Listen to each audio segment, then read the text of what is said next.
Welcome back to our channel. இன்றைக்கி நம்ம வாழைப்பூ பொரியல் எப்படி பண்ணுறதுன்னு பார்க்கலாம். அதுக்கு முன்னாடி இந்த பூவிலேருந்து தேவையில்லாத இந்த பிளாஸ்டிக் மாதிரி இருக்க 2 பார்ட்டையும் செப்பரேட்டாக நம்ம எடுத்து த்ரோ பண்ணிடலாம். இது நம்ம யூஸ் பண்ண மாட்டோம். மீதி இருக்கிற பார்ட்டை நம்ம நல்லா க்ளீன் பண்ணி கட் பண்ணி வேக வச்சு செப்பரேட்டாக எடுத்துக்கலாம். இதே அளவுக்கு நான் மூங் தால் பைத்தம் பருப்பு அதையும் வேக வச்சு நான் எடுத்துக்கிறேன். 2யும் செப்பரேட்டாக வேக வைக்கிறேன். இப்போ நம்ம தாளிப்பு கொடுத்துக்கலாம். கொஞ்சமாக எண்ணெய், கடுகு, கருவேப்பிலை போட்டிருக்கேன்.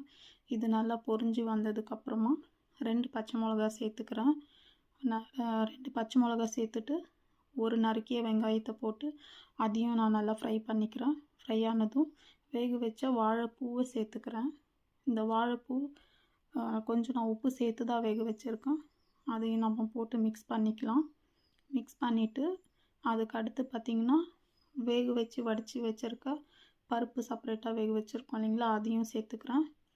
அதையும் சேர்த்துட்டு நம்ம நல்லா மிக்ஸ் பண்ணிக்கலாம்.